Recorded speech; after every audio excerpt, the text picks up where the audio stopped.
Francis is absolutely a white bread turkey sandwich, no salt. It's still a moldy turkey sandwich and I don't want to eat it. I don't want to eat Francis. Extra mayonnaise.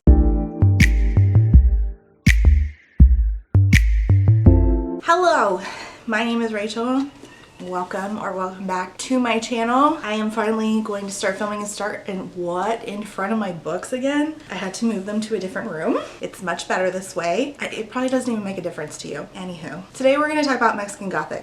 Today we're going to talk about Mexican Gothic by Silvia Moreno Garcia, and also a little bit about The Year of the Witching by Alexis Henderson. So why am I making this video? Recently I was talking to somebody about this. This is going to be spoilery, so if you don't want spoilers, I would not be here. I was explaining why I didn't love it. This was a most anticipated for last year for me, and I thought it was going to get 5 stars because of, honestly, I can't even remember at this point what I thought back then. It was so long ago, it was pre-COVID, so yikes. I was a different woman then. I was younger then, full of hope. I don't know what I thought at that time, but it was the most anticipated, and it ended up being a little bit of a swing and a miss for me. It's not a bad book by any means, and nothing that Silvia Moreno Garcia writes is a bad book by any means. I'm actually working on another book by her right now, and obviously she wrote, where is she? Oh, where are you, my love? The Beautiful Ones is somewhere, and that's 5 stars. That's one of the best things I have ever read, far and away. So it's not that I don't think that she can write, and it's not that I don't think that Alexis Henderson can write. The problem is that I was thinking that this was going to be one thing based on excerpts that I will read, and then towards about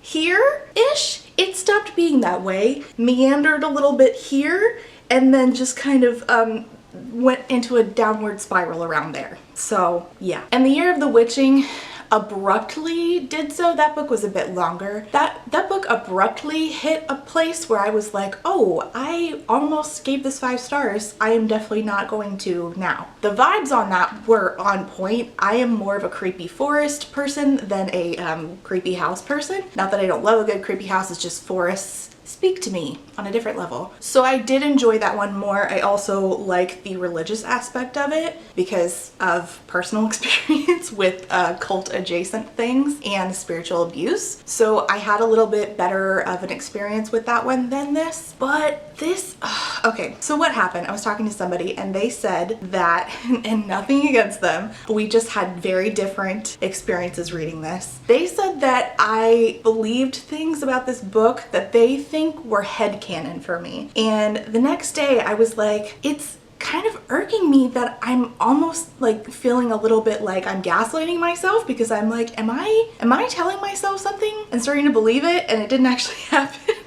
So I went back and I looked, and I did find all of the things that made me believe this book was going to be one thing, and it ended up being a different thing. So let's talk about what I do like. I love, again, Silvia Moreno Garcia's writing.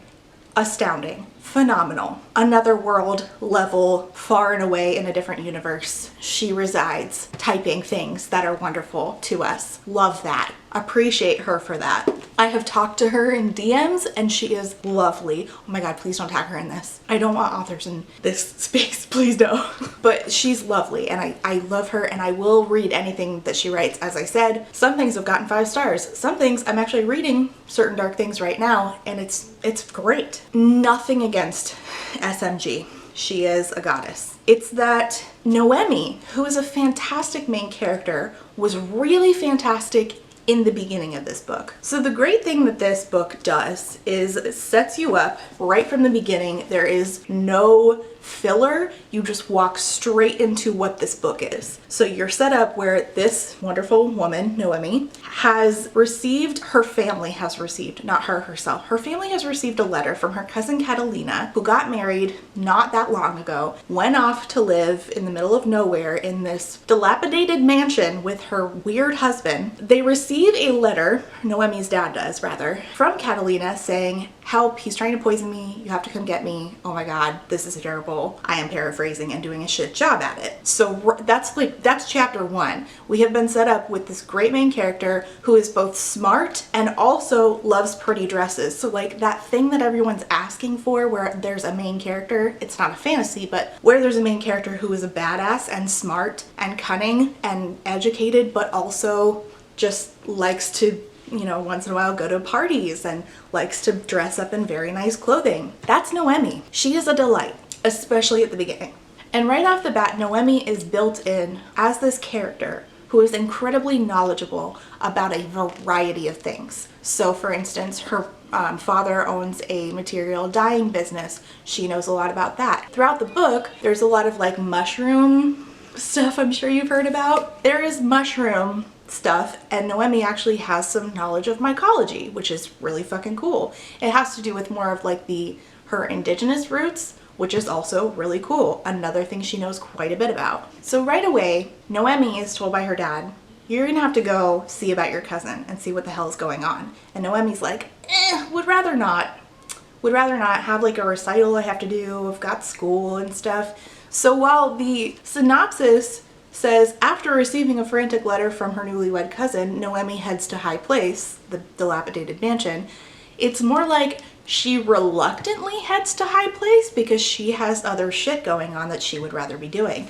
But the way that her dad gets her to go is by doing this, which really set the tone for me for who Noemi was. She's like, you know, the recital, it's not my main concern. I have to start classes in a few days. I can't take off. They'll fail me. And her dad's like, let them fail you. And she is about to protest when he stares at her and says, Noemi, you have been going on and on about the National University. If you do this, I will give you permission to enroll. Noemi's parents allowed her to attend the Feminine University of Mexico, but they had balked when she declared she'd like to continue her studies upon graduation. She wanted to pursue a master's degree in anthropology, a master's degree. So like, this is not just like a flighty woman who like has passing interests in things. She is a student, a dedicated student who wants a higher education at a very specific university. Her father, it says, thought this was a waste of time and unsuitable with all those young men roaming the hallway and filling ladies' heads with silly and lewd thoughts, which this also set the tone, and more of this conversation did, for how Noemi is perceived by all of the men around her in society and in her own family and in Catalina's married family. And her dad at one point does call her flighty and says, you're always changing your mind about everything and anything. First you wanted to study history, now it's theater, now it's anthropology. You cycled through every sport imaginable and stuck to none. You date a boy twice and then by the third date you do not phone him back.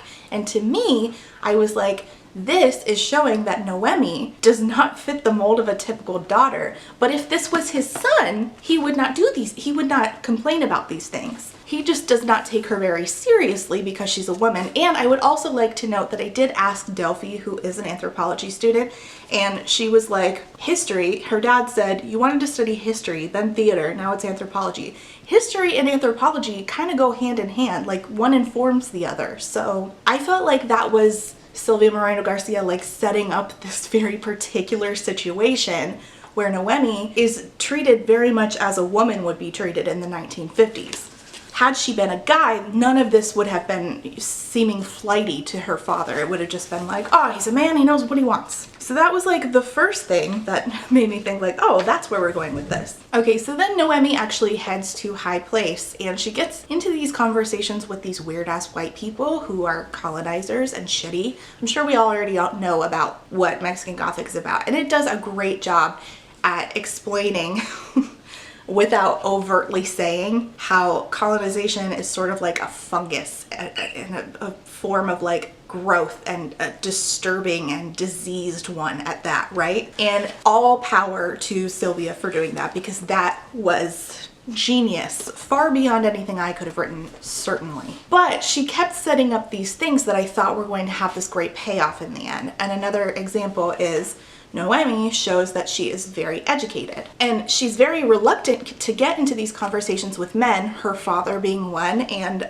old man Doyle, the patriarch of this family, who's like falling apart just like the house is, hat tip. She had experience dealing with irritating men. They did not fluster her. She had learned by navigating cocktail parties and meals at restaurants that showing any kind of reaction to their crude remarks emboldened them. Shit. But she does get into a conversation with Howard, the disgusting old decrepit mushroom man. And at first he comments on her coloring because she's darker than Catalina, which is yikes. And one of the first things he says to her is, now tell me, Miss Taboada, do you believe, as Mr. Vasconcelos does, that it is the obligation, no, the destiny of all the people in Mexico to forge a new race that encompasses all races, a cosmic race, a bronze race, this despite the research of Davenport and Stegerda. And she asks, you mean their work in Jamaica? This woman is so well read? Splendid, Catalina was correct. You do have an interest in anthropology. I love how it was like a test and he didn't just ask her like, would you like to have a conversation about anthropology? But of course not, because why would a man ask? And she says, yes,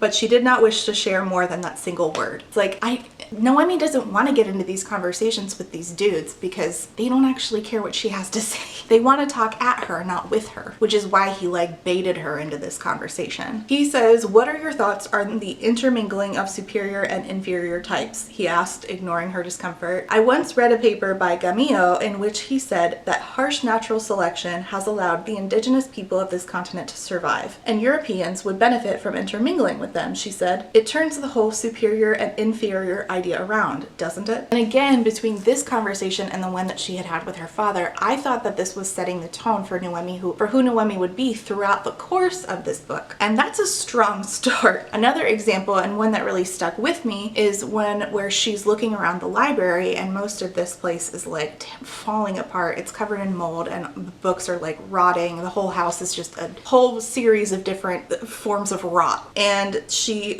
finds a shelf that contains issues of old magazines, including Eugenics, a journal of race betterment, and the American Journal of Eugenics. She said how appropriate, she thought, remembering Howard Doyle's inane questions. She wondered if he kept a pair of calipers to measure his guests' skulls. She goes to another part of the library. She found more journals of eugenics research. Of course, my camera just fucking turned off. Where was I? Atop a black walnut desk, she found more journals of eugenics research. A page was marked in one of them. She read it. The idea that the half-breed mestizo of Mexico inherits the worst traits of their progenitors is incorrect. If the stamp of an inferior race afflicts them, then it is due to a lack of proper social models. Their impulsive temperament requires early restraint. Nevertheless, the mestizo possess many inherent splendid attributes, including a robustness of body. And so then it says she no longer wondered if Howard Doyle had kept a pair of calipers. She now wondered how many he kept. Maybe they were in one of the tall cabinets behind her, along with the family's pedigree chart. There was a trash can next to the desk, and Noemi slid the journal she'd been reading into the can. So not only is she educated, she's bold, and I loved that. So we now have 3 instances where I'm like, damn, this woman is really something.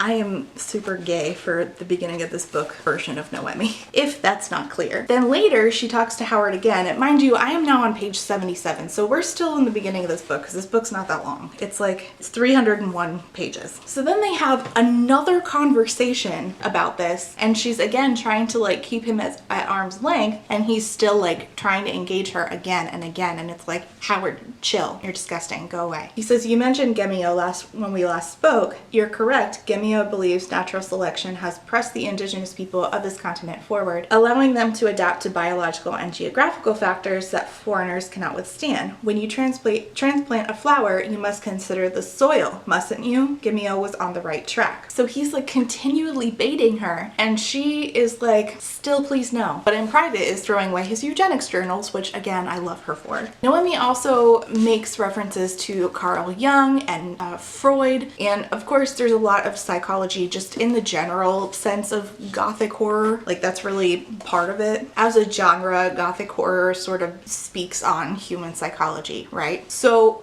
we've gotten so many snippets of her talking about research she knows about Freud, Jung. She knows about mycology. She knows about her father's dye business. This is a smart woman. This is an educated woman. And this is a woman who is only here initially because her father said you can go to the university that you want to go to if you go do this favor for me. Not that she doesn't love Catalina, she does, but like her father could have gone himself. She's only there because he said, if you do this, you can go to that university. Hello, it is I, editing Rachel. Apparently the entire part where I say, okay, here's everything I loved about Noemi, and all of a sudden there was an abrupt stop, and suddenly there's a romance with Francis, and I fucking hate Francis. Okay, continue. Francis is absolutely a white bread turkey sandwich, no salt. It's still a moldy turkey sandwich and I don't want to eat it. I don't want to eat Francis. Extra mayonnaise. Him and Noemi had absolutely no chemistry. There was no reason why he could not have repented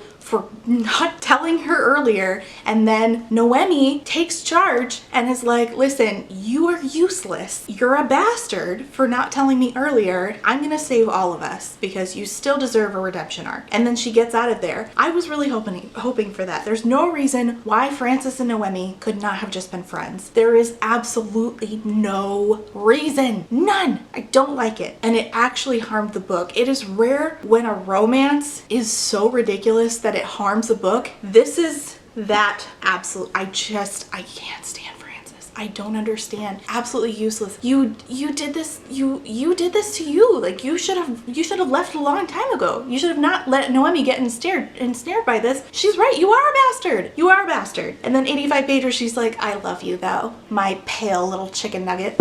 Why? Why do you love him? For what? For why? You're so smart. What happened? Is the point that all of her brain cells were gone by the end of the book because of the mushrooms? Is that it? Because if that's the point, then the ending still sucks. But the prose is beautiful. The house was eerie and creepy, and this did so much to talk about psychology and Gothic horror, and it was so atmospheric. I just really fucking hated the ending. I absolutely hated it. So that is my thoughts on Mexican Gothic. Those are my receipts as to why I believe that it should have gone a different way. Let me know what your thoughts are down below. Thanks for watching. Like, comment, subscribe, and I'll see you next time. Bye!